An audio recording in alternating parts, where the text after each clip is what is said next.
Okindoki, kasolaja mwananga nikuluosi, nikatina, matari musoli na muflepewo, kamusola ntonti mufopela mapasi zimoranga kamu, kuluka sopi utufuti kifutu wa museluki.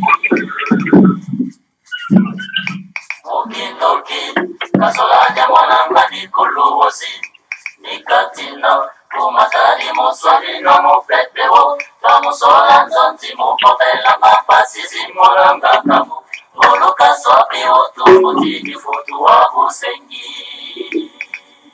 Omeso mazundu Lokoko sobanga koka ntitima usobanga kwangi muyimba mutu kangari longo. mwana wa fyoti Walemba na wonya kambangete bonya itakulwe. Okimono kaka imwa kibota Kasanifi mofunda longi kama lekeleko Silwa sikwa pamoyo.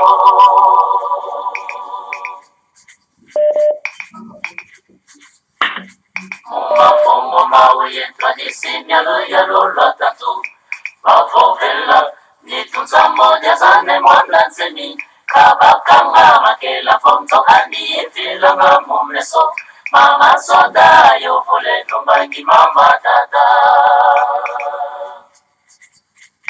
Mumafumo mauye twanisimya luyalo lwatatu Mavovela nitunza moja zane mwana nzemi Kabakanga makela fomto handi ifila mamumleso Mama soda yovule numbagi mama dada kwa mahembo kipenzi Lokoko sobanga koka ntitima sobanga kwandi muyimba mutu kangari longo mwana wa fyoti Walemana wonya kambangete bonya ngitukulwe Okimono kaka imwa kibota Kasanifi mofunda longi kama lendeleko Silwa zikwa pamoyo.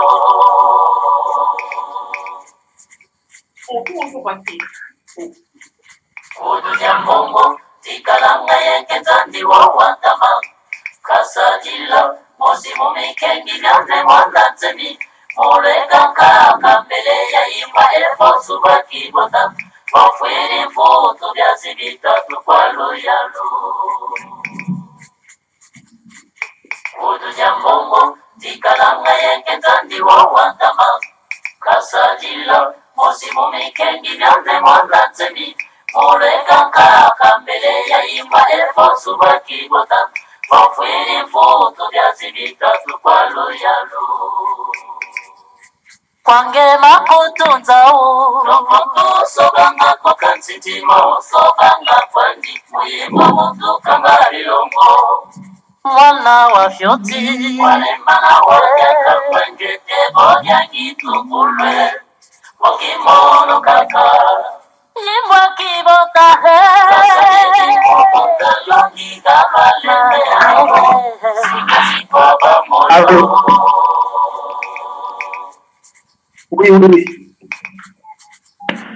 Sije ukachua vetia. Santa koti sabana sikulu byambote Wavelika Franse Yesu na felika mulungu kangamu Obana numisa luvunula muja oye buluka sofi Sato mono ramelu na tatuka nteke mupau Mongo zame Santa koti sabana sikulu byambote Wavelika Franse Yesu na felika mulungu kangamu Obana nungisa luvunula muja oye buluka sofi Sato mono ramelu na tatuka nteke mupau swama uswamanga kila hukumu nekese swama uswamanga kila hukusolele wamesoma zunduhe manaye omwana vyotie kibo. Okimono kaka. Yimwa kibo kaho. Kasabiti momoka longi kamalenge. Waya kale koko. Mukongo yamba. Silva zikwaba moyo. Mame. Silva zikwaba moyo. Soba pese. Silva zikwaba moyo. Matemo masono. Silva zikwaba moyo. Matondo mingi na balanga nzembo bama batata bandeko balandi ya Congo bololo toye lisusu na pokwa na lelo. Pamba te en tout cas bama batata bandeko balandi ya Congo bololo lelo ezali ya solo pena en tout cas mokolo mwa mitano ya mposo. Mokolo mwa tukumi bale na moko ya sanza ya mwambi mobu ya koto mibale na tukumi bale bongo tokomi na ngonga ya zoyu na mwambi na miniti tukumi na mwambi eningi koloba ngonga motoba na miniti tukumi na mwambi ya sima nzanga. Alors bama batata bandeko balandi ba fidere ya Congo bololo topesi bino banso ba yenge bambote pe balosako na bino banso en tout cas bino bato bozaka na fidere ya Congo bololo et par en tout cas tozaka na esengo penza en tout cas tango tokutanaka na kati na manaka mabiso ezali wa bino mbota bopere bobala elingi koloba malamu koloba. Alors monoko basala yango pona koloba maloba kitoko pe ko dénoncer mabe oyo en tout cas bama tata bandeko balandi ya Congo bololo ko ezali kotambola pona koluka ko détruire en tout cas bama tata bandeko instrument ya kwatulendo oto bengi solo penda en tout cas bundu ya Congo ezali parti politico religieux. En tout cas bama tata bandeko lelo tozali na ba invité toko kenda solo penda na mboka mokonzi Kinshasa toko kenda na mboka ya Cameroun pe tokokenda na Libreville na Gabon, tokokenda na Yaoundé na kuna na Cameroun, tokokenda na Libreville na Gabon, pe tokenda na mboka mokonzi Kinshasa, epo wapi Mbutanzinga abelembi wa matata bandeko. Quatrième invité azali kazi absent parce que bandeko batuni ndenge nini Mbutangimbi aza koleka lisusu te. Mbutangimbi akomi na ye donc fouillard. Aza kokoka lisusu Congo bololo te, aza kobe kopesa ba promesse, kasi azali kobe kokima. Alors, totala ena no malamu, pona nini aza kokima Congo bololo, est-ce que aza na quelque chose aza ko se reprocher, ou bien à côté na esiko babe ngaka, e sobe ya bato bakota na bangulu ko, nika soro pena tukanjoto na bango, na poto. To yebite, to koyeba. En tout cas, bama batata bandeko balandi ya Congo bololo, tokei solo pena en tout cas na mboka mokonzi Kinshasa. Poto kutana solo pena na Mbutanzinga, topesa ba yenge, bambote pe balosako na ye. Mbutanzinga, yenge pe balosako na wakuna na mboka ya Kinshasa. Olobi boni. Ingeta, yenge balosako na bayindo nyonso bazili baku ya kolanda biso. Même si na mukolo lote mukolo nyonso oyo na biso noke bambote na bango bisika bazwami ngeta kande troba ke na kitili Congo avant mutu azo maloba esengeli a se présenter malamu parce que solo ya ko se présenter ya identité ya ndekwana déjà alo ngai kombo na ngai Mbutanzinga Kawandi yako ngena mfumo ndamba mwana mfindi yenge mtapika masei. Je veux savoir si tu vas venir aussi, je veux savoir. En tout cas, Matondo si je ou bien, tu vas venir. Matondo na ebite nani wana azali suskolo bana téléphone. En tout cas, tokosenga na bandeko na biso oyo bazana kat na conférence bako kasoro pena en tout cas kolobate tango moninga za ko se présenter. Alors en tout cas, Matondo mingi Mbuta Nzinga kuna na mboka ya Kinshasa.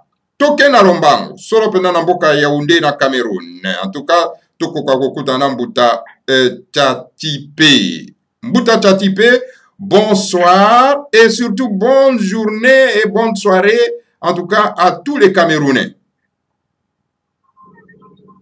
Enge Mbuta, bonsoir Mbuta, bonsoir, c'est Tchatipe le Camerounais. À tous les Kefa, à tous les Noirs de la terre, je leur dis bonsoir. Et je dis déjà bonsoir à mon frère de Libreville qui va participer à l'émission avec nous. Ça prouve que l'Afrique est en train de grandir, Congo Bololo est en train de grandir, Ingeta. En tout cas, Matondo Mingi, wana en tout cas, Mbuta Tatipe, en direct de Cameroun. Toke na Libreville, kuna na mboka ya Gabon, poto kwa kopesa Mbuta na biso, bayenge. Mbuta na Libreville, oko ko se présenter, pe opesa ba imboka, en tout cas, ba yenge na bango. Yenge Mbuta. Matondo, Mbuta Bontele, Matondo Mingi, mbote na baindo nyonso et na pesi pe mbote depuis Cameroun et pas Mbuta Tati parce que nayoki le sako na ye et komi pena na esengo nyonso. Matondo na Mbuta Nzinga, matondo na Mbuta Bobala et merci mingi na mosala ndenge ezosalema mbote na baindo nyonso ya mokili. Matondo mingi kasi Mbuta o se présenter te est-ce que ko se présenter étant que ça? Matondo bon mono ngai ne mwangu polo nazana luvila ya makaba kota papa makaba mwana nanga e mama mbenja mwana pudi mono ine mwangu polo makaba kimbenja makesa mamomu nzira Kongo yenge keno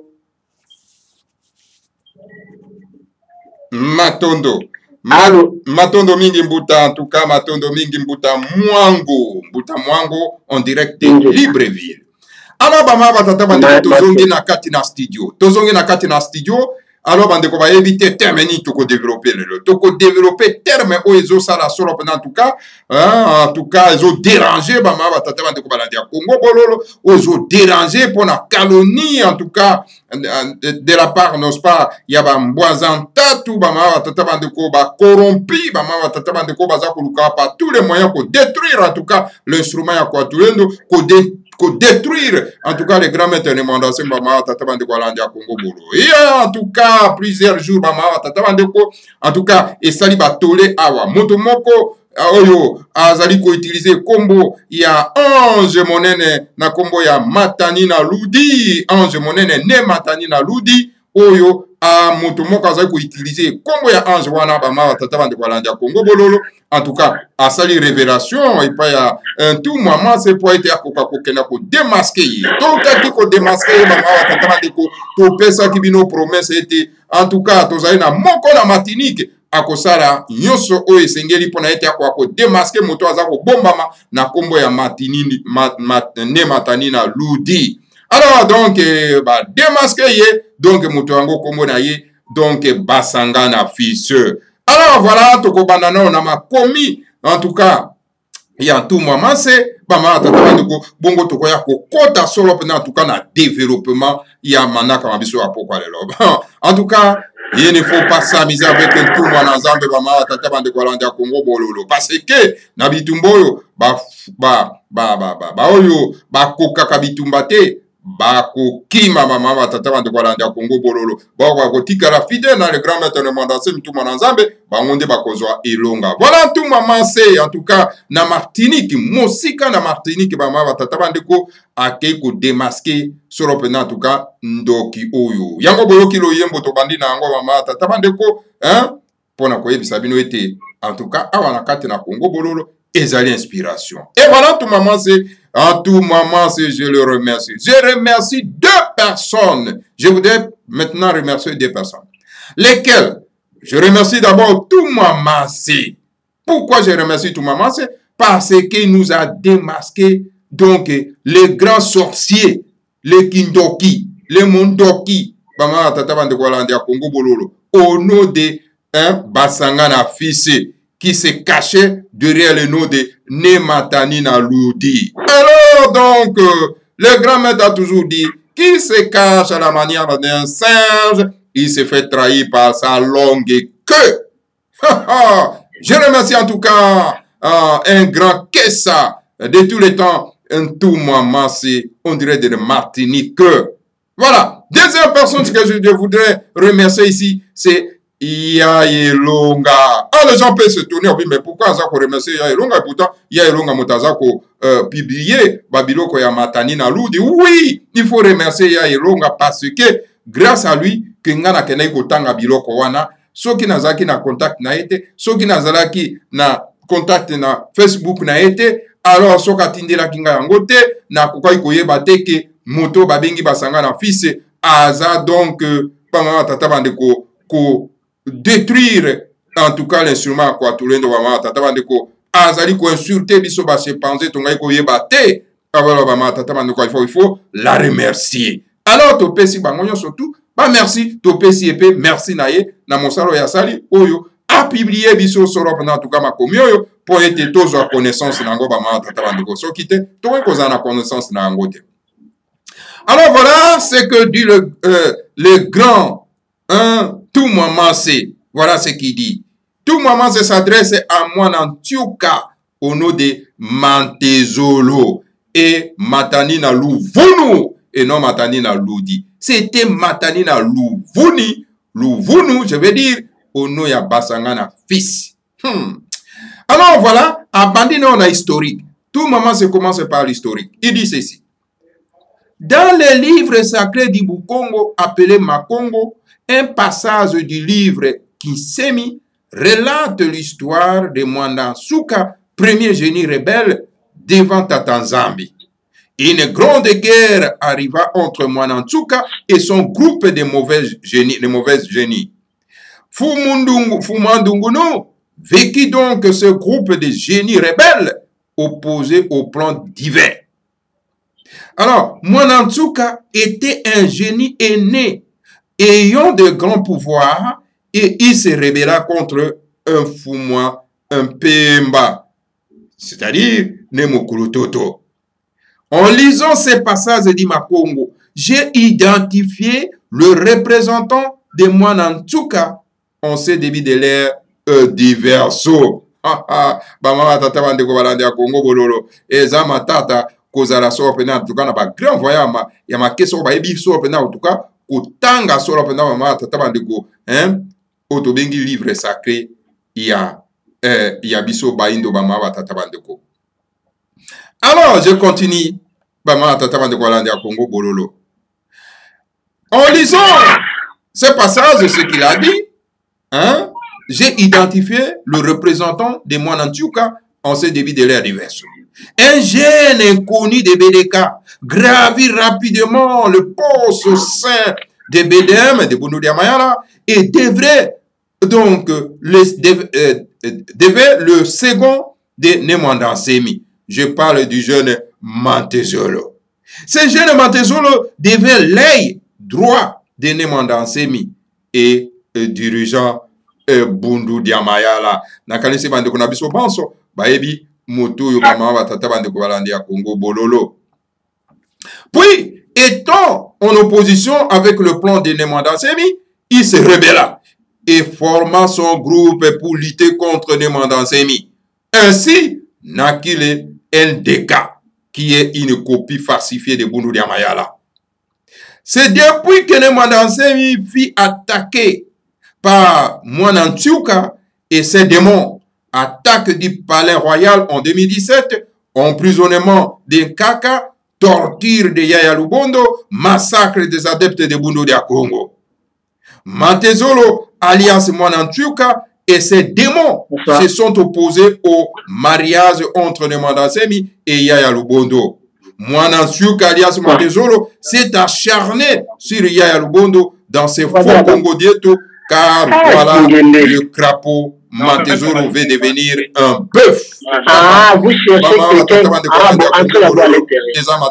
Alors, on a kosenga na ndeko na biso, mbuta na biso azana kati atika masulu libanda, parce que ozana kati en direct na kati na Congo bololo. Des propos injuriés envers Yaya Lubondo. En 2012, ces démons parlaient de sextape entre Nkaka et Yaya Lubondo. Et en 2020, ils parlent de sextape entre Toumamassé et une fille de Yaya Lubondo. On ne peut que manipuler les imbéciles, dit la sagesse Congo. Mwandansuka Mantezolo séduit l'ex-femme de Nkaka comme sous le nom de Sekimina Congo et elle devint la Makanga de Mantezolo. Pendant des années où Mwandansemi vivait entre le ciel et la terre, Mwanansuka Matezolo inventant la mort de Nkaka lors de ses campagnes de presse avec son NDK. En 2019, le Mandansemi décida de revenir parmi les vivants et cela provoqua la colère de Mwanansuka Matezolo. Matezolo et Sekmina Congo avaient volé pendant des années des primes de Mwandansemi car il fut un ancien député parlementaire. Très en colère car Mwandansemi révéla ce vol, Mwanansuka et ses démons attaquèrent de nouveau Mwandansemi pour tenter de le tuer une deuxième fois. Alors, on continue. Les démons et Mwanansuka Matezolo sont très nombreux au sein de Bundu dia Congo. Et ces fils des ténèbres se mirent en guerre contre les anges au service de Mwandansemi pour les neutraliser. Le Mputu de Kabila et les autres démons au service de Mwanansuka Matezolo se mirent au travail pour salir Yaya Lubondo, Ntumamase, Mbuta Wapuna, Mbuta Kibangu, etc. Pour dissimuler les actes de Mwanansuka Matezolo, ces démons inventèrent la fausse rumeur que la cause des malheurs d'un Nkaka est liée à Yaya Lubondo. On ne peut que manipuler les imbéciles, dit la sagesse Congo. Ces démons, c'est dénommé Matinina Ludi, alias Basangana fils, est actuellement en action, mais sans résultat.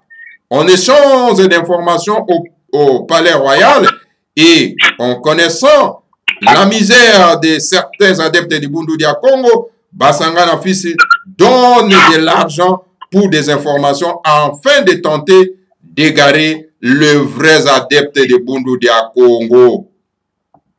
Voilà que Basangana fils alias Matanina Luvunu tente d'intimider le grand Toumamase avec ses histoires de mariage d'adultère. Si Toumamase veut prendre une seconde femme au Congo d'Akati, rien ne peut. Il paraît que Toumamase est marié à une fille de Yaya Lubondo, vérité ou mensonge. En tout cas, la seule femme de Toumamase vit en Martinique et non au Congo. Basangana fils alias Matanina Luvunu a même tenté de créer les désordres dans le foyer de Toumamase en contactant sa femme. Ah là là là là.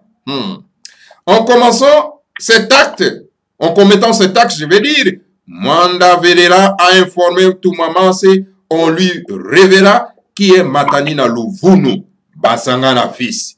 Car entre 2010 et 2012, où Matezolo Zola Timba et Basangana fils, le Zikwa Diamadinina dont Toumamase est le chef faisait des rapports mensuels des activités de son Zikwa Bundu dia Congo. Ainsi, ces derniers ont récupéré beaucoup d'informations au sujet de Toumamase. Voilà pourquoi Basangana fils connaît la femme de Toumamase. En tout cas, Tokosengana bandeko na biso oyo bazali na kati bakoka solo pena en tout cas kozala na kimia po tozokena na suka bama tata bandeko. Malheur à toi Basangana fils, toi et des Mbwazantatu déguisés en adeptes de Bundu dia Congo. N'ayez pas peur de ces démons, a dit Toumamase, car Fumandumuru est notre bouclier protecteur de feu. Je m'adresse à tous ceux que Matanina Luvunu a tenté d'intimider par ses propos injurieux, dignes d'un fils de ténèbres, Bopele, Bobala, Mavana, Lusu, Nkembo, Wampuna, Kibangu, Bilamavonda et les autres, moi, Toumamase. Informez donc Matanina Luvunu de mes propos, vous, ces agents déguisés en adeptes de Bundu dia Congo. N'ayez pas peur de ces bébés en Sumuka qui veulent détruire, en vous Zolangangu et Lendo. Signé Toumamase. Voilà, Bama Batata Bande Boalandia Congo Bololo, Wanezara qui sera en tout cas. Moi, introduction en bref, Oyo Toumamase a sali solo en tout cas, démonstration de force. parce que tobandaki koluka awa nani oyo azali kobombama na nkombo ya matani na ludi alingi kose revele te me topesaki ye promese ete tokozwa ye kaka tokobimisa ye na mpwasa. Alors voilà tumamase auti kobimisa biso moto oyo na nkombo ya donc basanga na fils. Alors na bandeko nyonso tu oyo bamekaki ko apprécier bamekaki solo pena koloba ete non makambo mosusu aza koloba ezali na une part de la vérité. Ok toyebi basanga na fils le démon l'agent d'Hippolyte Kanambe oyo azali ennemi donc ya le grand maître de Mandasemi mama tata bandeko oyo alukaka par tous les moyens éliminer le grand maître de Mandasemi. Alors basanga na fils ce sont donc agent na ye. Alors comment bino bato oyo bolobi ete boza kolanda le grand maître de Mandasemi bokoki ko apprécier koloba ke non une partie ya makamaza koloba ezali la vérité donc bokoki na motambo ya Hippolyte Kanambe.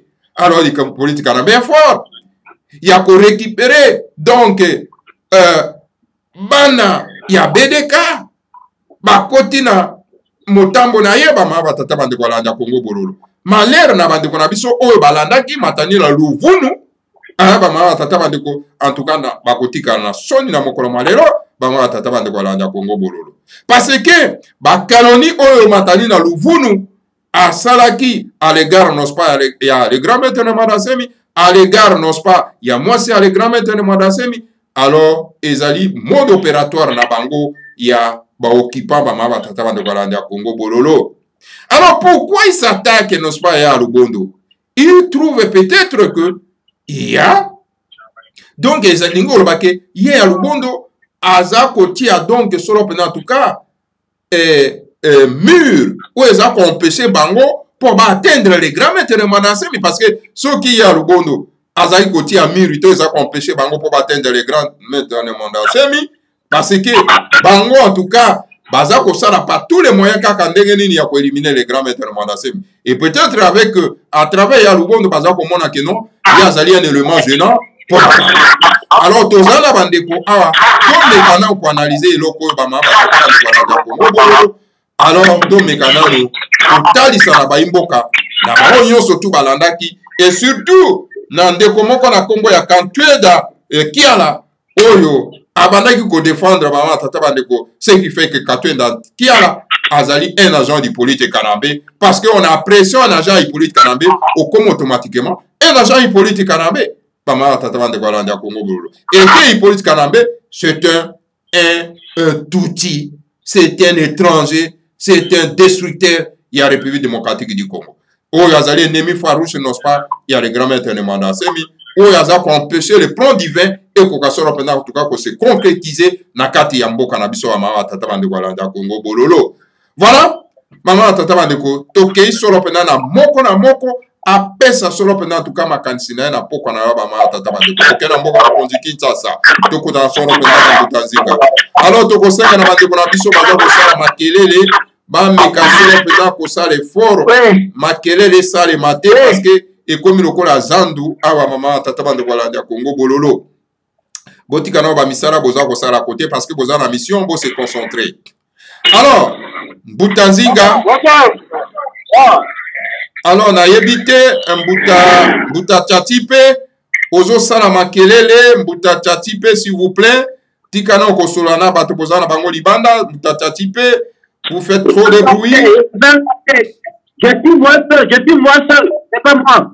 Je ne sais pas celui qui fait des bruits mbuta mwangu est-ce que ezana côté na motozo sala bruit na yebite o mekana ko tala malamu bruit et quoi ko sala maté s'il vous plaît en tout cas. Non, c'est pas moi. Alors to yebite bruit ka ezali ko uta mbuta tchatipe est-ce que ezali na ngambo monte parce que toujours ka aiko eza ko zongela biso est-ce que on peut dire ça très fort il y a ko miter peut-être un micro s'il vous plaît mbuta tchatipe En tout cas, il y a un problème. Trop de bruit. En tout cas, tu éviter. Tatipe, si vous pouvez. Ah, ok, ça va. Maintenant, ça va. En tout cas, Matondo Mingi. Ok, sur en tout cas, et pas Mbuta Nzinga. Mbuta Nzinga. Awa. Mutu abandai kubomba mana kombo ya matani na ludi. Ba demaske. Azali mutu bozalaki na yekuna. Oya kena na kan ya banguna. Oya kena na kan ya ba ennemi. Pona ko détruire bundo ya Congo. Mais biso mawana biso ezali kake. Bandeko na biso oyo bazokolanda le grand maître mandase bakwe na motambo ya bato wana. Parce que bango baza koluka pa tous les moyens kaka ko récupérer ba oyo batikala fidèle na le grand maître pona ete ba dépouiller le grand maître atika ye moko. Mais je ne pense pas que bakoki ko réussir ko dépouiller le grand maître na mission oyo ye nango na ba o baza kolanda. Alors réaction na nini na esiko oyo tout maman c'est abimi solo pena en tout cas moto oyo azoko koma makambo yo ya kaloni ya moi c'est le grand maître de Mandase. Matondo Bluetooth ya kaliboso koma na kosenga merci et pas ya mutandu Mandase na ba effort nyoso oyo asali pona kudimisa biso mutu oyo amipetaki kombo ya ange moko ya malamu pona kombo ya nematani na ludi nzoka azali nematani na lufunu. Donc les contraires, il y a ange, il y a vérité, et lui il est ange, il y a mensonge, ange, il y a l'oukuta, ange, il y a l'ouvunu. Donc il a apprécié vraiment, merci, pas ya moutantu maman c'est. Alors pour l'analyse nangai à propos de ce oyo, ulutu nai dossier oyo ezo koka musangai te vraiment, c'est parce que naebi déjà nyonso wana. Ezali makambo koma na makongo ezali makambo koma aussi alobela ezali mate ya ko déjà na bukongo totetea déjà parce que toyebi yango ke la ezana bato ko bakotelema na makati nyonso oyo bako empêcher mission ya Ngwatulendo pour que na makanisi que réussir te. Donc Mfumukimbangu avait prévu ça. Il y aura le fils vraiment ya bakongo. Ils ont la troupe de Bakongo et que ça là na ba na kaswama et que ça na ba bonantandu et que ça na ba vraiment ba ennemi à ton verso et troupe de Bakongo wana ba ko sala nyonso pona ko déstabiliser ba o ezali professeur Mbangu kasi ba kolonga ka jamais. Alors asuka ka wana te alaki ke ba kolonga jamais alaki ke ba ko telema ba ko sala nyonso en plus batu ebele bako kweya batu ebele bako yango pe to vivre yango kulutu batu ebele balandi mutalufulu wana batu ebele balandi donc qui signifie quoi maloba Mfumukimbangu ezoko se réaliser petit à petit. Mfumukimbangu nous avait promis l'indépendance ya liboso esalamaki Mfumukimbangu aprometaka biso ke des autres kuzoka susu ezongaki Mfumukimbangu aprometaki biso ke ezana bakongo bakotema pour que ba empêcher mission ya Ngwatulendo tomoni yango Mfumukimbangu aprometaki biso ke yora bato oyo babanda kolanda mutu ya solo longa Kongo oyo azali Ngwatulendo. Alors bato wana bakotourne le dos ya Ngwatulendo ya mukeka bakotikala kulutu yango oyo esalami tozomona yango. Tout le monde a tourné les dos et pas à tout le monde a tourné les dos dans l'enseignement. Dans ce qu'on a pas souple na bango ya mabe ya mokili. Je suis moko tout le monde a yango. Kulutu donc ni yonso wana ezoko kamusa ngai te kulutu parce que ezali biloko oyo Mfumukimbangu esi alobela biso ya depukala. Alors esuki kaka wana te kulutu bango bazokanisa ke soki basali wana bakolonga to soki basali wana mbando na bango ezali na makongo kulutu na makaba ezali déjà prévu na makaba 11 et comment marquer mutu nyonso oyo akotelema pour que empêcher réalisation ou aboutissement ya professeur Mfumukimbangu oyo bakoko batika oyo banzambe biso batika makambo oyo banzambe biso batrasta oyo Mfumukimbangu ayaki koloba aux yeux de tout le monde quiconque à côté de ma pour que a empêché mission là bakozala pini bakozala frappe kulutu bakozala frappe donc bato nyonso oyo bazokotelema pour ke baempêche likambo oyo to bato nyonso bazokotelema pour ke mpona kosambisa le grand maître bakozala frappe kulutu bakozala frappe makambo nazoloba ezali ngai te ngai naza simple interprète ya makambo oyo e moto aloba yango ezali kwatulelo azali mbango aprofetiza yango na 1922 na ville ya Elisabeth ville na niveau ya Lubumbashi bakanaka ye na prison kuna parce que après 1921 prophétie ya Mbadasanda era mataka na Lubumbashi azalaki emprisonné ezalaki bampelo ya kisantu batata mpelo ya kisantu bakende korendre visite et c'est par là abandaki koyebisa bango alors kulutu tel que nayebi nyonso tel que nayebi prophétie ngai na kotelemaka jamais pour que na empêcher to pour que na crédit to pour que na finga o azali maître na ngai o azali longi ya Congo prophétisé par mfumu Kimbangu naza na pouvoir wana te li ya koyebisa ye kulutu to longi elongo lipapa oyo ekoki yo te na kosala yango te longi elamba oyo eleki monene elongo na yango namoni tobela yango batiango taille akoki kosala yango te donc oyo nyonso akopona ngai na kozala lokola cadavre parce qu'il nous avait promis d'être des cadavres et on est là donc parce que ebeli bato comprendre signification ya cadavre te parce que bato kozala cadavre lokola vraiment ebembe na Kikongo baloba mwana wangangu longi la mobingana kasi wazengi tumudila elakisi nini mwana ya mayele ke ya ina ba proverbe kasi oya zoba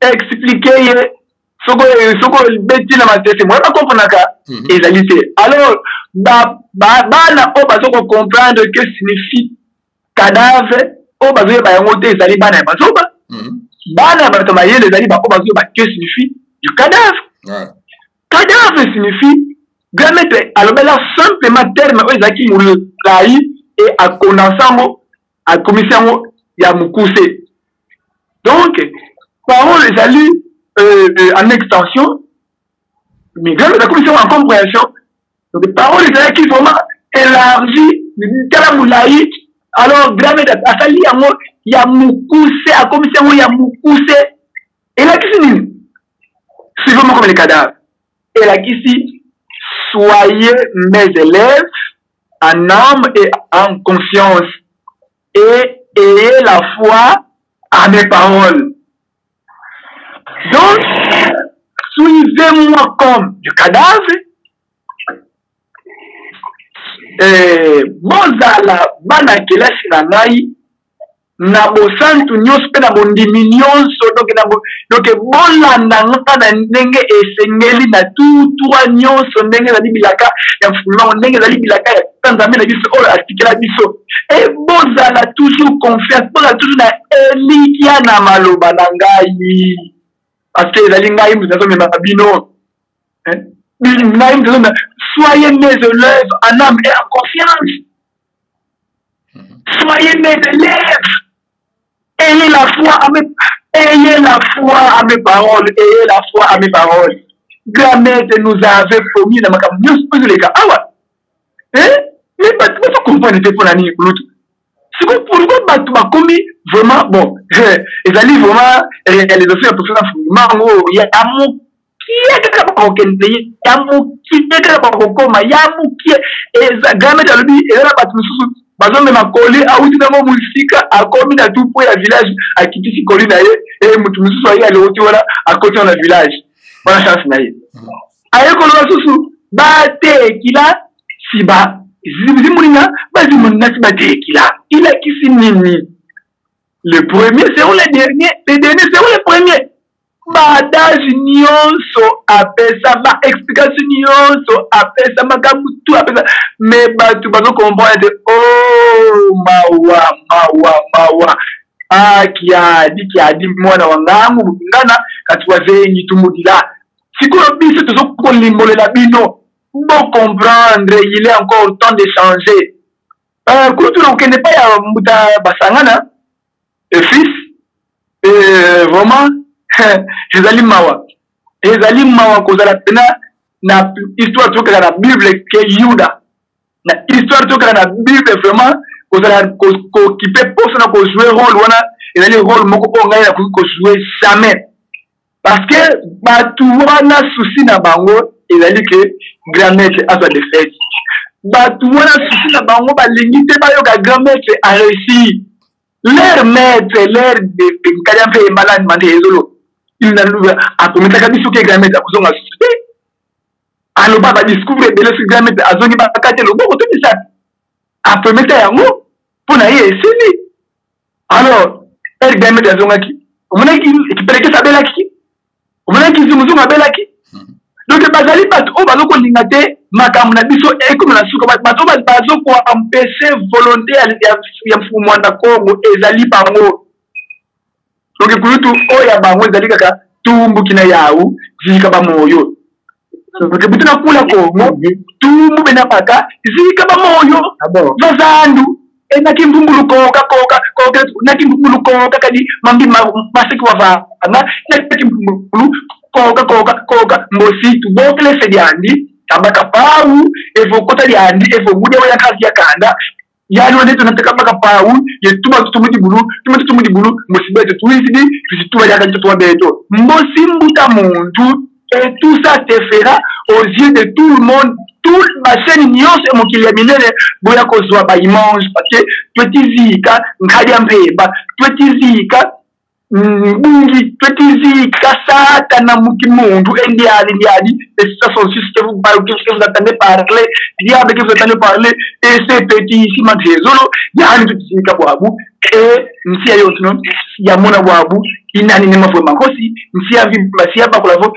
kinye mfumu mwanda nseni kati babini ke bakabiti fisa ko ulutu vraiment et moi mokie on a gina ya na à propos ya nyematani na Luvulu o azoko ko intoxiquer batu Luvulu na mitutu na bango pour que batu ba changer pour que batu ba adhérer batu chemin mais Mutanzinga alobi abona eko changer chemin Mutanzinga ako changer taille toujours cadavre toujours Nazali élève vraiment en âme et en conscience et j'ai la foi dans ma parole de grand-mère qui nous avait promis que à Kolonga parlement okini balabala ça sera yango okini maki akinaki maki et Gorbatchev deviendra un roi sans royaume yango tout vivre et donc ça sera la fin de la colonisation noire balinga te et fédéralisme balinga te mboka il faut que effacer tous les frontières coloniales balinga te fumu mwanda nseni le maître ya Afrique pe ya mokili mobimba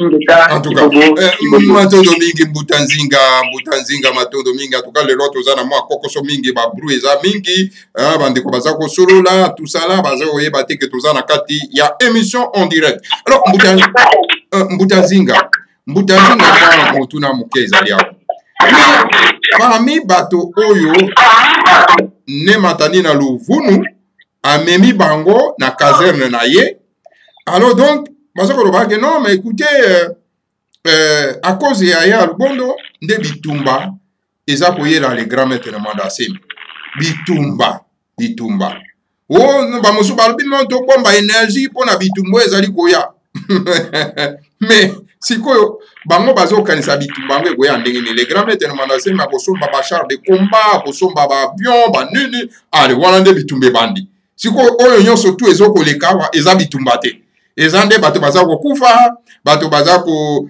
bitumba eza kokotela le grand maître eza nango bitumba te sikoyo bango bitumba baza kozela ya ndenge nini ya bachar de combat to ya ndenge nini matondo kulutu omoni vraiment na évité réflexion ya biso bato mukilito je ne sais pas ya biso ba noir ou possiblement des Congolais et comment à niveau nini je me rends compte que la plupart des Congolais en général comment à défaut de ya charge peut-être ya ba réflexion na komi ko considérer c'est comme si ba réflexion na biso ba comment ko charger ya ngo pa ya mindele alors tel que mindele bazolinga société réflexion ya biso ça la mingi et mona balinga suko brancher biso na biso te na courant parce que ba yebi que ceux qui va brancher biso biso na courant pour zoata ya pour réfléchir donc pour tout na yebi te pas na bango bitumba ezali nini parce que to balbi bate pana bango ngwatule no foyer la ndengeni donc batu balingi ba mona ngwatule ndo en tenue ya général major tenue de sa main c'est pas lance roquette ce qui nini des armes sophistiquées au 21e siècle. Je ne sais pas si Ngwatulendo il sera plus ou moins 21 mètres pour la bango. Et je ne sais pas pour la bango Ngwatulendo il faut la corps moko d'acier. Et je ne sais pas pour la bango Ngwatulendo il faut la mutumoko boye la double sexe. Et je ne sais pas pour un Ngwatulendo il faut la mutumoko boye, je ne sais pas, c'est bizarre. Alors définition Ngwatulendo pour la bango nazo comprendre parce que pour la bango bazo causer la ditumba. Bazo causer la Ngwatulendo on fait qu'on nixa mokili. Pas de temps Ngwatulendo c'est bana ko nixa mokili. Muta mundu banda na bota manangai enanu na mona makafu oyo grand maître aso ko sala ke mutu musu sala ya moja nanu te ba évasion et salama na mona mokili oyo ya ba prison évasion salamaki mais ya lolenge ya grand maître te ya lolenge ya grand maître ba soda so ba ka kolala ba soda so pongi ba soda nyonso pongi.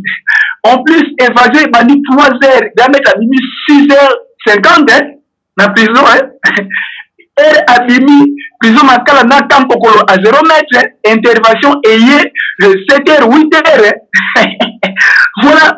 Et si ça la met la haute, et si ça la met la haute, ce qu'on continue de ouvrir la secours, il faut que la mène. Diamètre nous avait promis que l'armée rwandaise et ça est là comme côté.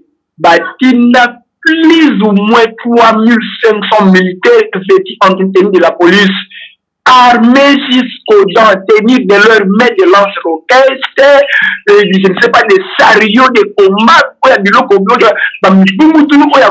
donc on a occasion de la film et Rambo, la film et Commando, et les jours là, nous vivons en face de Kulutu, n'avez pas dit pour que il faut attendre la minute. Kulutu, Ngai grand frère Nangai, Bota qui était, qui a mon déni, il est concentré processus vers centre-ville qui me pèse. En 2017, dans bunker, grand frère Nangai, bétail lance-roquette. Et elle va bétail lance-roquette. Cela va peut-être que la lance-roquette de Ponaye a été à donc il faut apprendre la poussière. Et atala boye mutu ba beti lance-roquette azaka kawana kulutu na émotion solana akufa na émotion yemoko akufa na émotion yemoko kulutu na 2017 toujours wana ngai moko sikoyo bitumba eri moko boye vana yoki mama moko boye moi si moko banga moko banga c'est comme si kato okufa na biso c'est comme si okufa na teko bata makulutu et place na ko batamela na sutu kabole babwaki sous forme ya grenade moko boye mais ça lokola sous forme ya sani ko ya munene wana et il kweli na wana kutu eta tale ula ulobi na kufi kutu et bombardant na mitali mais ça toujours en vie est-ce que pour les angai to elima les sini boye les angai epesinga susu masa kasi ya kobima libanda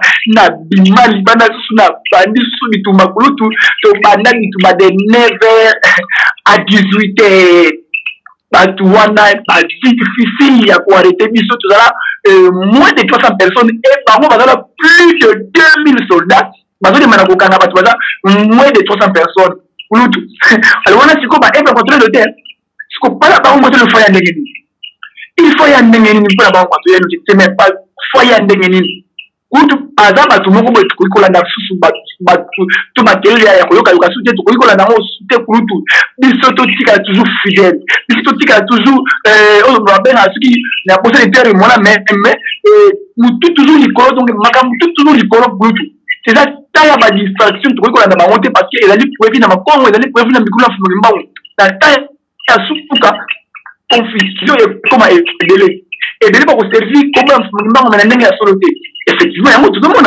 y a tout le monde donc écoute il y a le bon il était mutamé mais pas un monument c'est non il a dit était ezali prévu déjà na dikudulu ezali prévu déjà na malongi longa bunda Congo na bamila bunda Congo na banzima bunda Congo na makambo nyonso bunda Congo bamvita eza déjà prévu et bamvita oyo bango bazolobela wana soki ekoya nzoka ezali déjà lisusu ezoleka parce que tozoko atteindre déjà na fin ya match kala mingi te le roi Pelé akotia bi na ye parce que na yebi kufa oyo asuka oyo azozwa oyo yataka te roi Pelé akotia bi kufa toza nango ya quelques centimètres na carré kufa wana ekorate te parce que pana ye kufa oyo ezali deni penalty akorate yango te ingeta tokolonga toujours avec Monda Semi, tokolonga toujours avec Nema Makoti, tokolonga toujours avec Nema Kanala, les formateurs des rois et des prêtres, et Misso Pied aussi à former Misso déjà.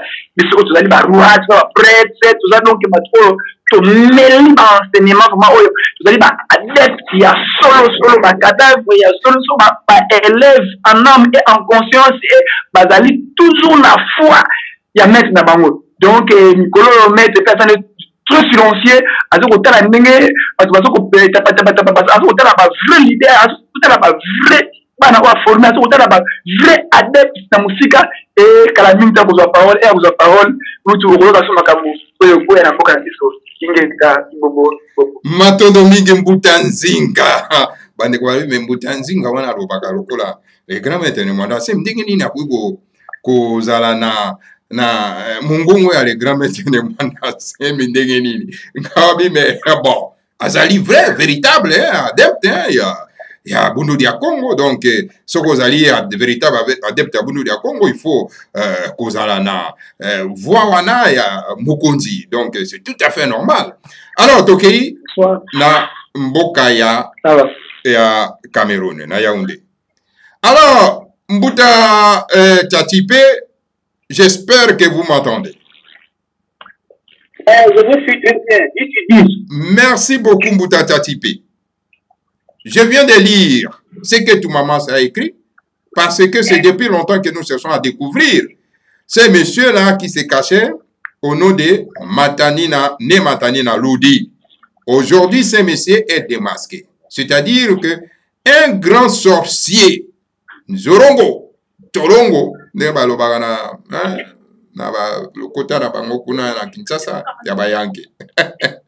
donc un grand sorcier a été démasqué par un Toumamase au nom de Basangana. C'est lui qui écrit toutes ces bêtises. C'est lui qui calomnie Yaya Lubondo parce que pour eux, Yaya Lubondo les empêche d'atteindre le grand maître de Mandasemi.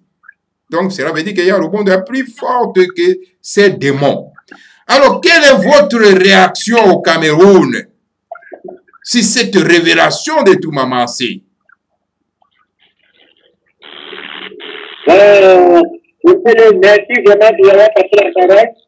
Et je dirais d'abord un grand merci à Toumamase qui a découvert un peu de sorcier, mais je peux faire appeler le tocard. Je vais expliquer pourquoi moi j'ai appelé le tocard depuis que je cachais derrière l'âge de lumière pour essayer de détruire. Vous voyez, ici, il y a ce qu'on appelle le pain, la coupe des cheveux là. Le point de départ, parfois, on a mis plein de cheveux qui vont faire la compétition. Mais parmi les deux, il faut être très fort. Après, il y a une mise. Il dit que, attention, on ne met pas de but. Il faut dénicher le tocard qui est depuis longtemps, qui faisait semblant. Dans le travail, il est un non partant. Il va rester à sa position et comprendre l'enseignement. Parce que la première fois, je vais demander que l'invitation de venir au groupe de l'eau. Il faut tout venir. Et ce que ce monsieur-là il a mais c'est pourquoi. Vous voyez, c'est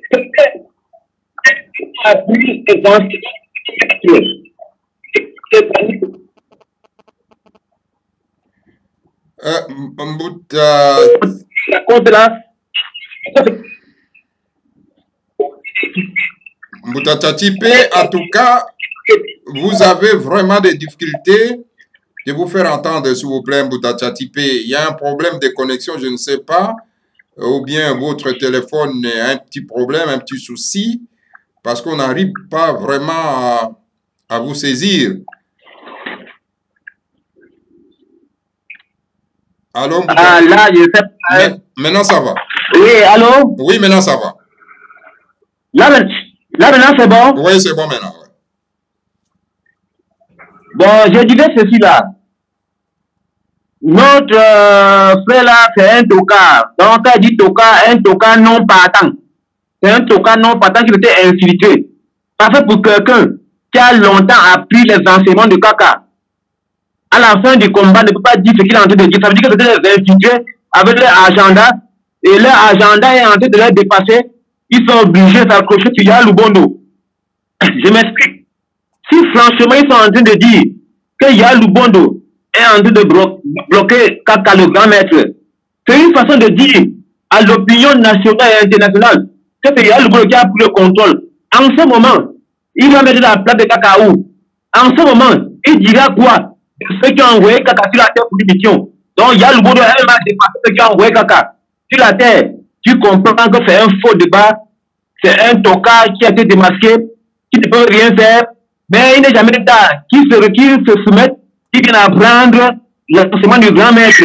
Parce qu'aller au marché à 4 heures, il ne veut pas dire que tu vas au coup vendre. Tu peux aller au marché à 4 heures, tu ne vends rien. Donc c'est pour ça que je suis qualifié. Non, ils viennent apprendre les enseignements et suivre les enseignements avec précision. Sinon, tous ces gens-là font des activités. Pour le problème de combat, les gens qui disent qu'ils parlent dans les combats, la façon dont Zinga vient de parler là, il devait comprendre que déjà Congo Bololo, c'est un combat, parce qu'actuellement, la plus grande guerre, c'est la guerre des médias. Et avec les médias, on va facilement déstabiliser une personne. Donc, ces gens de Mounia là, ils sont venus faire leur publicité dans le Congo pour pouvoir nous détourner. Mais ils sont très petits. Et je leur renvoie la question. Je leur pose la question qui m'explique ce qui me dit, il y a je suis censé, il parle bien le Lingala, il parle bien le Kikongo. Pour eux, que me dit Yamukolo à l'équipe Bango. Chaque fois, on te dit Yamukolo à l'équipe Bango. Pour eux, Yamukolo là, c'est qui? C'est quelqu'un qui sort de la prison avec 4000 personnes, sans armes. Il est parti. Les gens ont fait la publicité qu'il est mort. Après 2 ans, il revient. Avec un bon cœur, il vous dit qu'il va travailler avec tout le monde. Vous lui cherchez toujours des problèmes. Un individu qui n'est pas armé.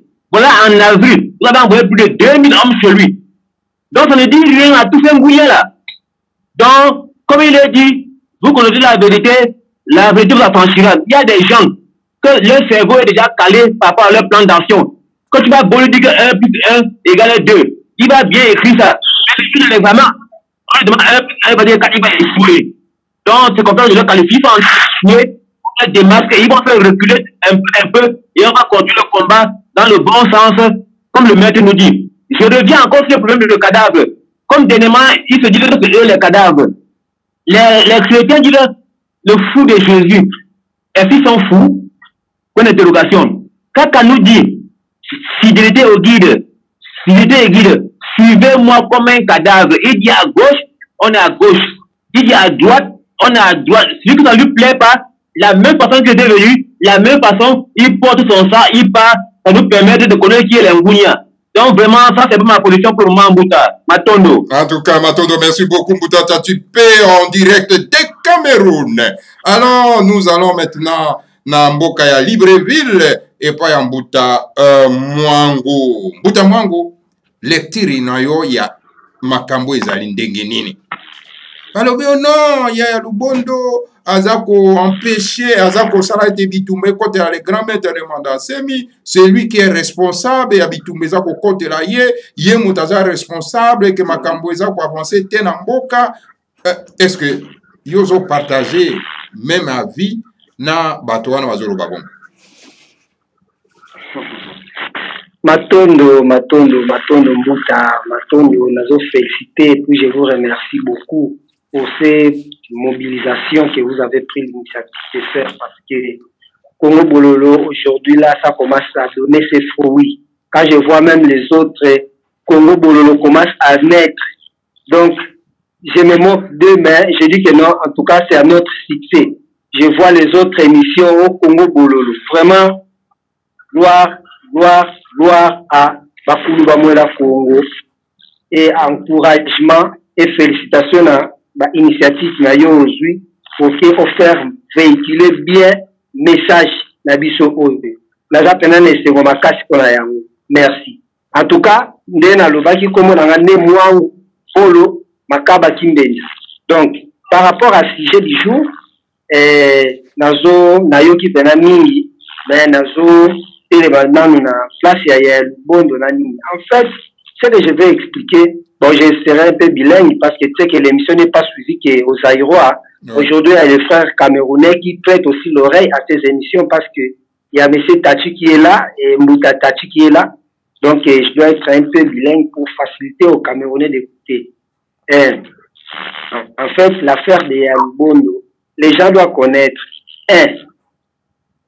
La mission de Némouandanseni est triple. Et cette triple, je peux dire donc, ça commence par l'amour. L'amour, Némouandanseni, quand il est venu, il a montré, ils nous ont présenté 3 couleurs. L'amour, l'intelligence et le pouvoir. Alors, il a commencé avec l'amour. L'amour, c'est la religion. Et Némouandanseni a commencé avec les Bundu Diakongo. Et la religion, il a eu beaucoup de gens qui sont adhérés et il a parvenu à nous écrire le Makongo. Et une fois il a écrit ce Makongo, c'est Makongo qui nous réfère maintenant de l'amour des dieux parce que c'est ça la religion. Quand il quitte l'étape qui représente la couleur bleue, il passe maintenant à la couleur rouge, la politique. Il avait posé la candidature et il a mis tous les Congolais d'accord de sa politique. Il a éclairci tout ce qui était caché, tout ce que les gens disaient tout bas. Lui, il disait de tout haut. Donc tout le monde le sait. Et personne ne peut lui contredire. Même les plus grands politiciens congolais connaissent ça. On a suivi beaucoup de ces interventions, beaucoup de ces propositions par rapport à chaque projet de la République. Il intervenait, il donnait toujours ses points de vue et beaucoup de ces points de vue étaient nobles que c'est que beaucoup de gens partaient se réunir dans des endroits différents. Mais lui, il était seul, mais il donnait toujours les propositions qui a été toujours adoptées et beaucoup, ceux qui n'étaient pas en leur faveur, qui ont été rejetés. Quand il quitte la scène politique, il se lance maintenant la couleur rouge, parce que j'ai commencé avec bleu, je pars maintenant à rouge. Maintenant, là, je pars à jaune. Il est maintenant à l'étape de l'entrée de la couleur jaune, qui est l'intelligence des dieux. Et la science, pardon. Là, il rentre dans la science. Parce que l'homme noir s'est mis à croire avant que l'homme blanc est supérieur à nous. Alors, Némouandanseni, non seulement que lui, il a fait doter à ses adeptes une puissance extrêmement différente de toutes les autres connaissances qu'on a connues avant. C'est qu'on disait que non, ça l'homme noir ne peut pas faire, ça ce n'est que l'homme blanc. L'affaire Ndika, on a eu les affrontements dans le bas Congo que je n'ai jamais vu au monde, même sur le plan mondial. Je n'ai jamais vu une seule personne qui défie, qui met le gouvernement en défi. Je n'ai jamais vu, même sur le plan historique, même le plan actuel. Alors, les gens qui lui suivent, nous, les adeptes que nous sommes, en fait, on a des problèmes de compréhension, surtout les Congolais. Les Congolais ont un souci par rapport aux réflexions.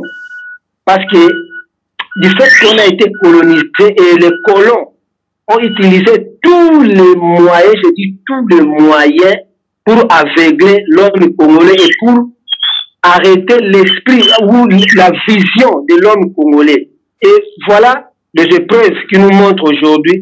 L'homme congolais n'a plus le temps de réfléchir. Tu peux lui dire quelque chose aujourd'hui, même au moment où tu l'expliques, tu n'as pas encore terminé à l'expliquer, lui te donne déjà la réponse. Donc, il ne connaît même pas le vrai sens des choses que tu veux lui dire.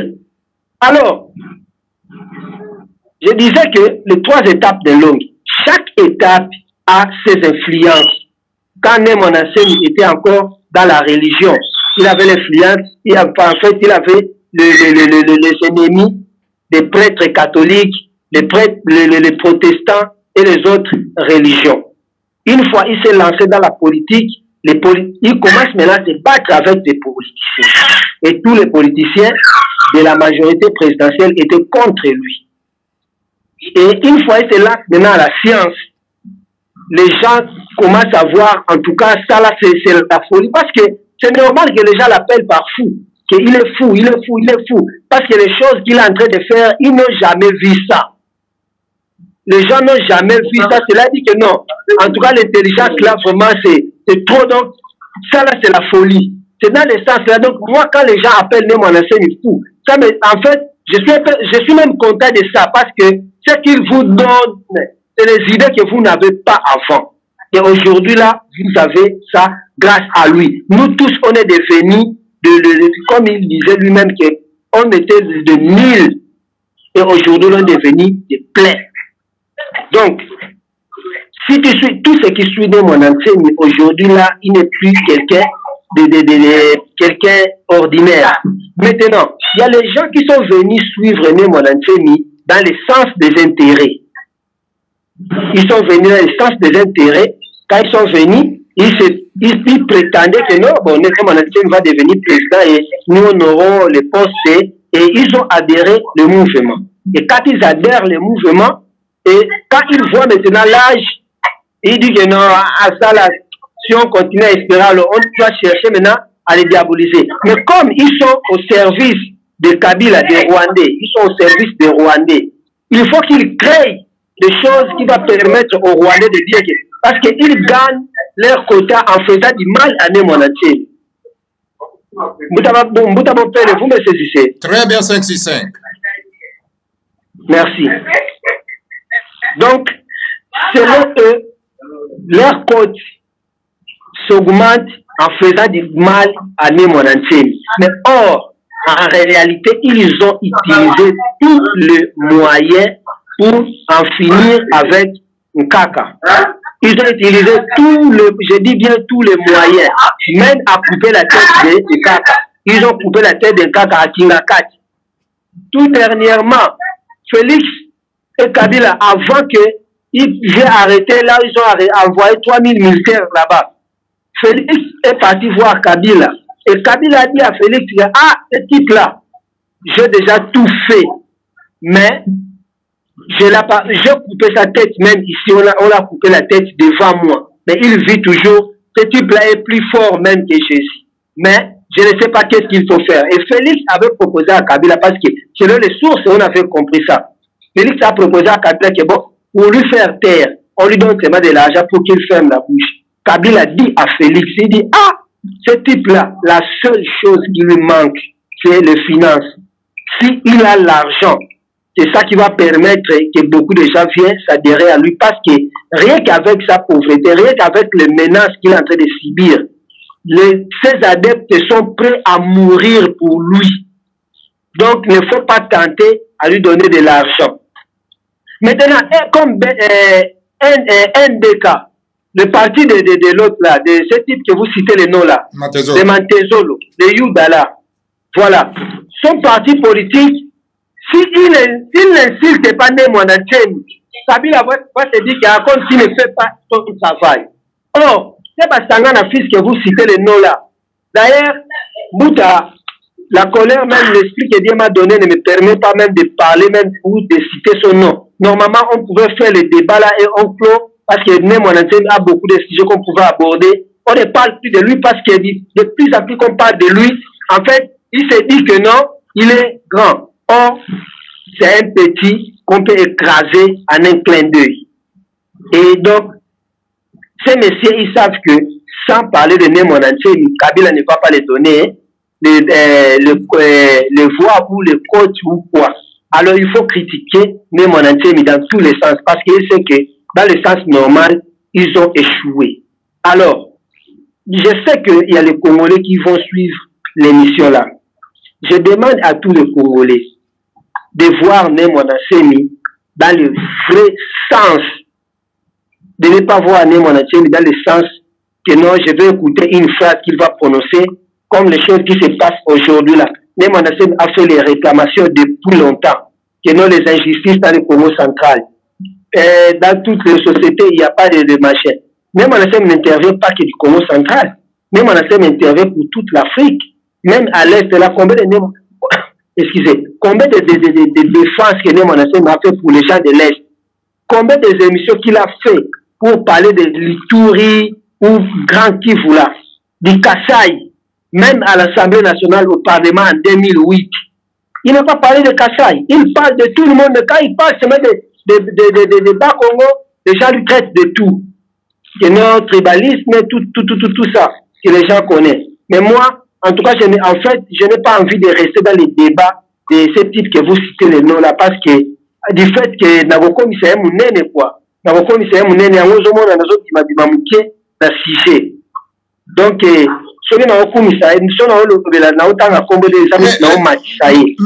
moi, je ne suis pas là. Le problème, c'est-à-dire, nous ne sommes pas là en train de glorifier nos passés criminels et démons. Mais le problème du fait que ce monsieur-là écrit des choses, il écrit des choses dans lesquelles il insulte, il calomnie la femme du grand maître de Némon Ansemi. Et les Makissa, ceux qui sont fidèles à lui, devraient nécessairement prendre des positions. Je vais parler de ça. Oui, parce que tu as entendu la idée, tu as commis des ans à 1 heure 10 minutes. Ouais.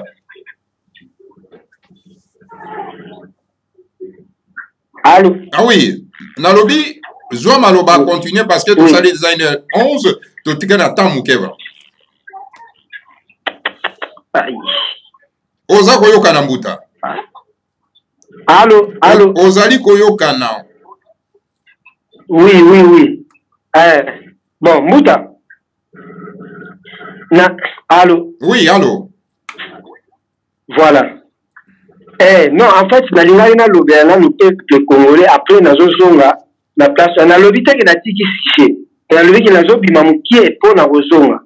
En fait, nous avons un peuple congolais, un peuple africain, un peuple parce que Némon Ansemi est suivi même par les Ivoiriens, même par les Maliens, même par toutes les gens les suivent déjà. Même moi, quand je parle comme ça, j'ai des gens qui sont des Maliens, de quoi. Dernièrement, on a eu un débat ici avec un frère qui prie avec nous. Le frère est parti à l'hôpital. Il est parti assis, bon, on montré les machins là de Afrique Média. Et le gars là, c'est un Guinéen. Mais il a commencé à lire à l'hôpital là, au Gabonais. Il dit que non, tout ce que vous voyez là, c'est un Congolais qui va nous libérer. Quel Congolais il s'appelle? Il a appelé mon frère là, qui travaille avec lui. Que non, s'il te plaît, le nom de type là, c'est qui? Donc, Némon Ansemi n'est plus, en fait, je peux dire, il n'est plus aérois dans le sens que nous parlons. Voilà, donc je demande au peuple congolais d'abord en général, parce que les injectures là viennent de la RDC. Donc, le peuple congolais, au bazo landangai, aye ba bien que Némon basa la différence. Mutu nyonso oyo gouvernement akumisaka, c'est que aliakana bango. Mais mutu nyonso oyo gouvernement ayinaka, c'est que aza ennemi à gouvernement. Or, mutu nyonso oyo aza ennemi à gouvernement, c'est que azali ami à peuple. Si le peuple oyo Némon Ansemi abundelaka, peuple ango akomprenaka na epeka ka Némon Ansemi te. Yango wana ngazo lo baskoyo na penché na sujet ya Luboni. Na uto lo ba tout à l'heure que chaque étape ya religion, science, politique, chaque étape est na ba influence nango. Tant to côté na étape ya ba influence, j'espère que muta bopele o saraka émission moko lobela que non, Némon Ansemi va se séparer avec sa femme momentanément en attendant qu'on a niveau moko tel. Étape on Némon Ansemi akoma kiango, c'était plus possible à vivre dans moi si on a spiritualisé té. Némon Ansemi devait avoir une femme génie comme Lubondo, parce que Némon Ansemi a déjà témoigné une fois il était à l'hôpital. À Koufa qui me Lubondo est-ce que qui pouvait lui faire ressusciter? En fait, étape oyoye a commis nango. A Korisu qu'on vend dans mon tout ordinaire té. Parce qu'il y a un sécurité ne peut pas supporter de voir les esprits en face. Or, il y a le bon de l'époque. Au moni, si quand on va sur le bakeno, mais il y a le bon de Moutazong ici, Kakasima. Nazo songa na intervention au Moutatati autoloba. Nkaka na batu batindae. Batu wana baza ba prene, même tant kaka akotaka ake sokola.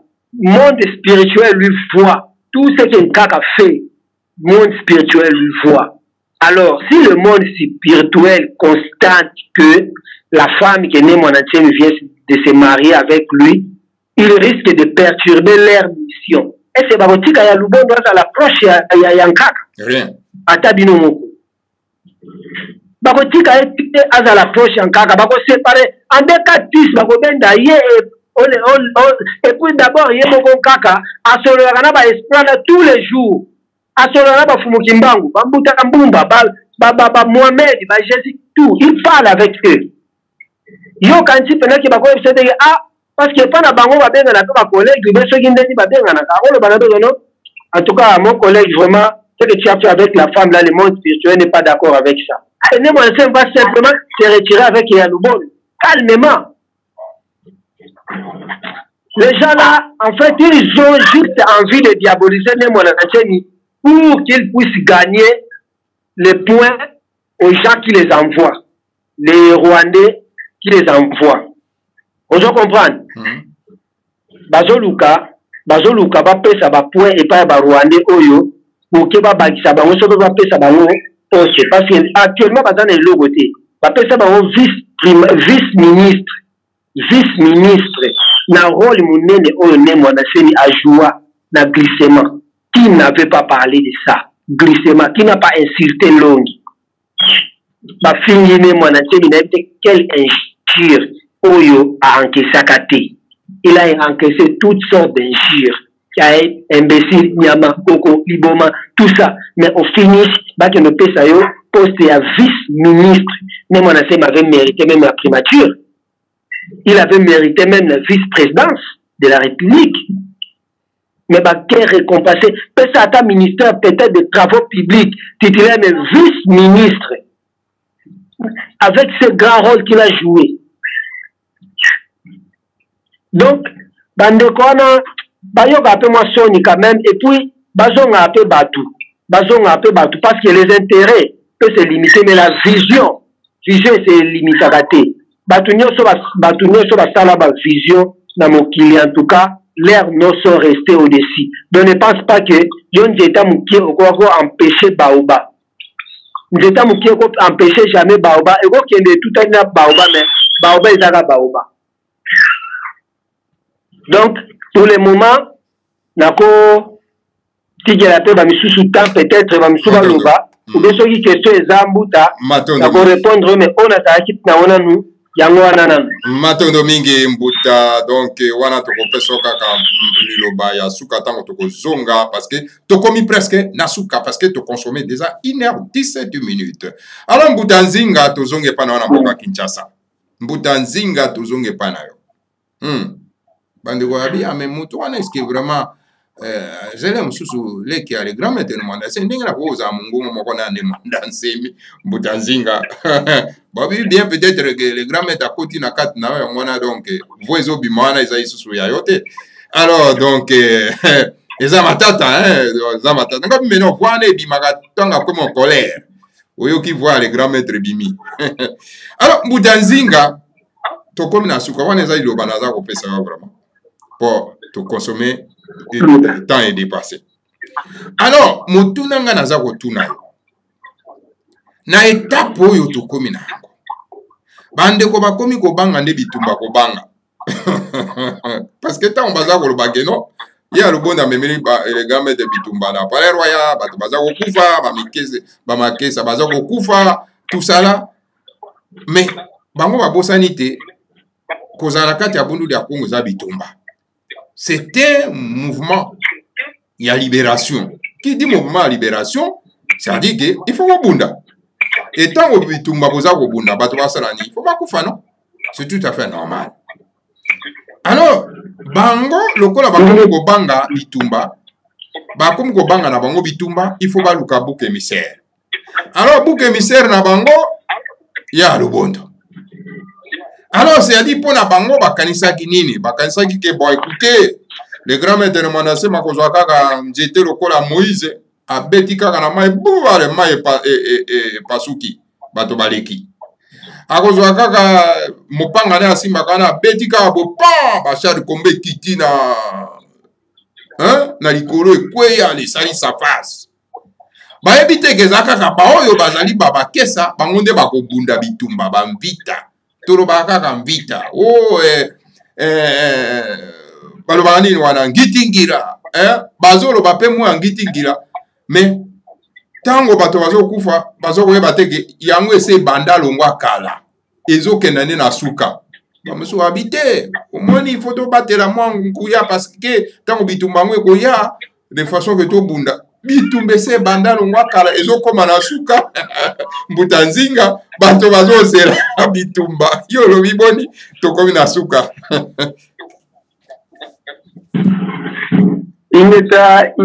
ingeta butu amininwa na mpita kuna mputu Kongo kaka disidi Kongo mpesi ya ningisa jo babu mpita muna Kongo butu amininwa na mpita muna mputu Kongo kaka disidi Kongo mpesi ya ningisa jo babu mpita muna Kongo tube na Kongo tukala kese kadiba kulu banungi nimvita siameno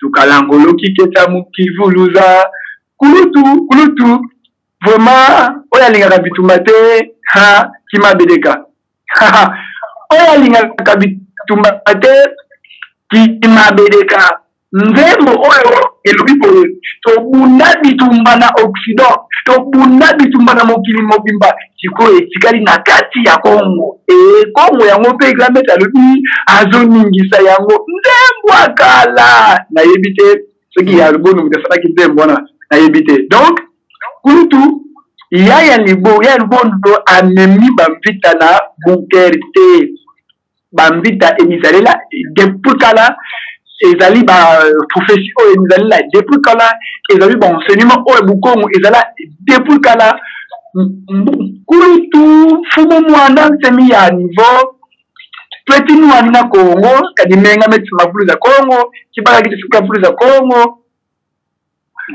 ngo president za Kongo kadi kimfumu mjango kimfumu jo na ingeta ndati imula imana luti donke oyo bazo ko bunga rumba tika bunga rumba biso rumba toujours danse ezali kitoko parce que tu yebi yango ke toko pede ba mama toko pede ba papa toko pede ba leki toko pede biso toko pede ba boko toko pede makolo ba misu ona ko réaliser profession mfumoki mangu ona ko réaliser oyo ezali bilaka ya banzambe na biso oyo balo alaka di kala parce que ezali invita auto evila chaque mutu ava aya auta na simuko buka botama kuna aliaka ndefi kuna ajiraka kena kei gamet alobi mutu nyonso oyo akota na bunda kongo na tango ezali mutu ona zalaka na ye depuis na royaume Congo mumvita mbulila alors akesa wana bangosi bayepona kubunda bitumba oyo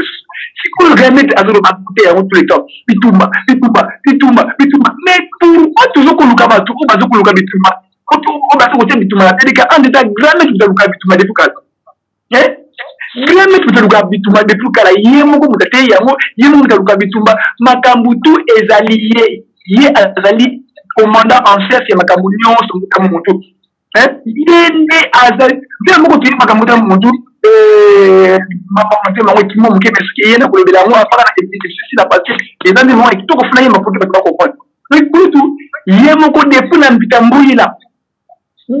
mbitambuyila alinga bitumba ki era ye enseignement na nyonso ya bitumba makambu ya bitumba donc kutu na mukuse ezana moto moko te oyo azana bedeka oyo azokoluka ba mort ya batu oyo azokoluka ba bitumba pour que batu bakufaka non ezali volonté ya Seigneur a Congo ezali volonté ya matière ya Congo ezali prophétie ya mfumbangu etoko nyokwa matoko kanga matoko kufa pour que tu atteindre but wana ezali normal kutu ezali normal ngada zo kama batini bazokoluka ba bouclier ya ko luka kaka ndenge muta lobike ezana matebele ba ya na bunja Congo a profit ya mbongo a profit ya poste batali age gramet batali yo tout ça babi apoto au monde lebo 80 quelque 70 quelque tengeli tout ka bakote mususu ya muzo mone ki bakeke na bangambu ya ba na kaswama bakeke na bangambu ya baboza ntantu pour que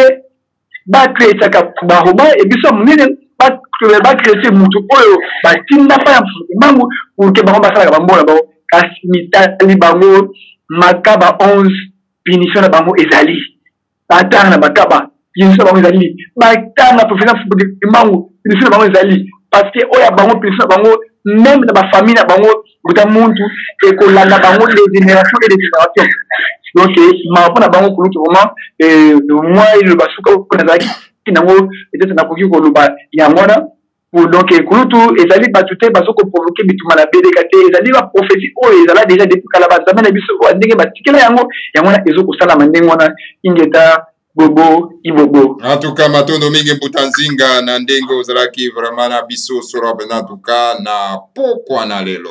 Toké, pas Mbutatati na Cameroun. Alors, Mbutatati, nous sommes presque à la fin de notre émission. Alors, votre intervention a été aussi très difficile aujourd'hui à cause, n'est-ce pas, de cette connexion qui n'était pas vraiment bonne, qui était mauvaise. Alors, peu importe, bon, on verra la fois prochaine. Hein? Donc, ça sera peut-être vous allez améliorer votre qualité de son. Alors, Mbutatati, nous sommes presque à la fin. Quel est votre mot de la fin? Quel est le message que vous envoyez à tous ces Mbouazatatu qui essayent qui continuent plutôt à calomnier la femme du grand maître de Madagascar? Alors, Mbouta, tu me suis bien? 565 Mbouta. Voilà, je disais ceci. Je dis d'abord merci à notre frère du Gabon qui a vraiment développé un côté là très bien. Pour tous les Ngounia qui sont venus dans le BDK, sachant bien le grand maître avec l'espoir de trouver des gros postes et qui sont en train de voir l'âge avancer, il est temps pour eux de plier bagages et de partir se chercher ailleurs. Effectivement dit, ils sont là pour travailler pour les tout petits power. Ils sont là pour chercher les potes en critiquant Kaka, en critiquant Yalubondo. De l'autre côté, la bande qui travaille bien, on dit trouver des postes. Donc, ils sont déçus, ils n'ont qu'à plier bagages et ils ne fait le travail. J'ai toujours dit, dans une équipe de football, il y a 22 joueurs. Mais les 22 joueurs ne vont jamais aller au stade. D'autres sont les réservistes. Et dans les réservistes, il y a tous les infiltrés. Donc, c'est comme ça que je peux un peu les qualifier. Et nous restons toujours fidèles et vides. Ingeta. Mato Domingue Mbutatati en direct de Cameroun. Et voilà, la dernière minute, votre téléphone s'est amélioré. Ah bon, alors là, en tout cas, c'est un grand problème aujourd'hui. Alors, donc, Tokei na Gabon, na Libreville, et pas Mbuta Mwango, tu comme na Souka. Tu comme na Souka émission na Bisso. Donc, de dépasser vraiment, donc, bon, on est de 1 heure, comme dans 1 heure 27 minutes. Alors, Mbuta Mwango, il y a un tuna qui est mutuna wana. Ceux qui basent au calonier, moi si à Mokonzi. Et qui basent au calonier Mokonzi. Ceux qui basent au Loba Makambo, il y a Mabe ko exposé. Donc, moi si à Mokonzi. Olobi ongana landaka Mokonzi, naza fidèle na Mokonzi. Mais Mokonzi azana moi si na yewana. Ah, ceux qui azana ba défaut na ye. Est-ce que ezali vraiment malamu koya ko exposer yango na ba média ko calomnier na média ko zo sala yango oza ko exposer donc leader oza ko landa na miso na bato poza ko calomnier leader oza ko landa na miso na bato donc yango na tuna ki omo tuna wana. Est-ce que vraiment ils en ont normal parce que au bête à certaines sikawana parce que ils manquent à respect. Malheureusement to comme na souka na pesio seulement moi 3 minutes na yo ko brosser ne sikawana. Ingeta Matondo Mbuta nasobana na nzembo mvita kaisa lonja Kongo mvita kafilwa kwa bakulu vita toti mwana ye makesa ye mvita ya Kongo ya bakongo nasuki na ngana Mbuta aucun prophète va benga roi ou abundante mutu moko te ba benga maître so abundante. Alors batara ba profiter ko kota na sujet ki ono banda ye akomi na nkaka komi ko bunda étape ya nkaka eza bongo étape wa koti na il faut abunda akoki kozala jamais maître soki abundi na ye te parce que ceinture noire baméritaka yango to soki amérite yango te sikoyo akomérite yango na nini na monoko kaka il faut affronter alors étape oyo akoti nango étape ya science il doit démontrer la force de l'homme noir d'abord alors bato oyo bazoluka juste kokotela par wana que non abanda parce qu'il cherche par quel moyen mais il ne trouve pas alors bato profiter kasi awa et pas à moi si et bah côté l'IP et pas à moi si bah comment le moi si problème d'abord c'est un intellectuel deux c'est un grand sage qui règle beaucoup de choses des gens c'est vraiment sûr qu'il règle les choses des gens mais pour lui-même il va pas pouvoir régler ça je ne crois pas ceux qui même remarqué la erreur parce qu'il n'y a pas de déclaration là-bas ceux qui a solo que moi sur la qui n'a pas faute à régler le problème dans la famille na yé à régler le problème dans la famille na rodon ça moi si tala et tout ba erreur en haut na éviter ils ont contribué nini na vie na biso ba makesa s'ils ont des problèmes familiales peut-être na famille mais ça n'a rien à voir na biso na biso ba makesa ça n'a rien à voir donc moi si wana soyi azama be yemoko kaka koyeba azandenge nini eba ko régler on ndenge na bango et ba joana o ba okota ba kombo ya nkaka na ba kombo ya lubondo na ba problème en fait bazangi des sujets o ba ko sala po ba nuire nkaka ndeka na otolo ba sala bobo kabila amona ke oui travail sans ça il y a rien mais bazoye bateke Chilulu tôt ou tard, Sobotali, Nani, même la prophétie du pape, prophétie au pape à Salaka. Bokomona baloba ke bis tumba ekozala ndenge na ndenge mais suka nango bayalunu c'est le juste donc le juste suka nango donc il ne voit pas l'âge d'un kaka parce que ils commencent à se désespérer par rapport à l'âge parce qu'ils sont venus pour n'avoir intérêt ils sont pas venus pour la vision biso ba total la vision ya monde et total que non qu'est-ce que ça peut apporter pour toute la République ou toute la race parce que l'homme n'est pas là pour le Congo mais il est là pour la race noire donc batika ba distraction ya basse soana ya kolandela makamba mwasi na ye ça n'a pas de sens et pour la ressource ça na osenga mbuta tati azo kanga na pota numéro na ye apesa yo oki opesanga donc c'est un peu ça Matondo mingi mbuta mwangu mbuta nzinga na kaso zana biso toujours na kati pour na clôturer pour yo zalaki invité principal pour na clôturer oui alors pour na bolimbisi pour na bolimbisi mbuta pour na clôturer yo bandaki yango pour na clôturer pour clôturer nyonso mutuna anga ezali ça veut dire que na ukaka bandeko mususu balobaka na toujours que non non il faut to batela nani tout mois parce que ba tout mois babungaka est-ce que ko pesa ngai na Congo dia kati na nini na Congo dia ntotela o pesa na ngai tout mois oyaya pe na Afrique mobimba tout mois oyaya a bunga mission na ye akena akoti na matiti akoti na bazamba akoti na ma CP c'est-à-dire na maya terrassé abosani mission na ye ko pesa ngata moko bongo siko oya ko bunga kaka lelo kaka le grand maître de Manasem est-ce que yo ko réagir na bato balobaka ndenge na ndenge na mokosi kulutu ezali vraiment fausseté moko balobaka vraiment ezali purement bêtise de dire que un tel abunga pour la boye un tel abunga pour la boye non grand maître alva boye andu kiavo nazin fumwa kia magnifique et à qui c'est une globawana pardon national naminana quand Yakobo m'a envoyé et c'est qu'elle a qui se fait donc elle a qui est temps passé et c'est là qu'il n'a pas permis à l'écolo pour m'a envoyé mais quand on se lit et ça interdit et ça dit que tout autorité batika envoyé autant que matindi à kufali susu pour la ligne pour la démontrer makasi ya tata nzambe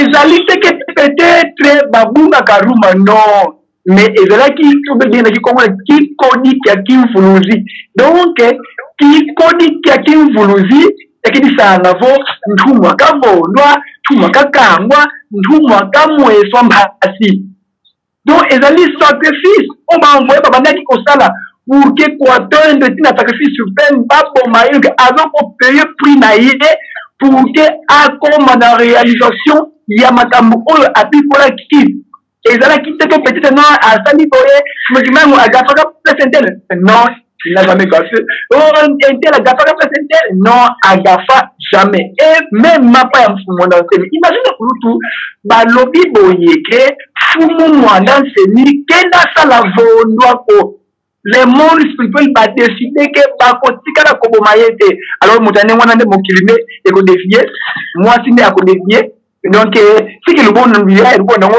azali mengeni ko ay ko défier mutu oyo likolo et lié ka mutu oyo likolo et profitiza ye mutu oyo likolo et protéger na ba façon tout combien de fois grand-mère a eu assassinat combien de fois on va y éviter muta c'est plus de 100 fois.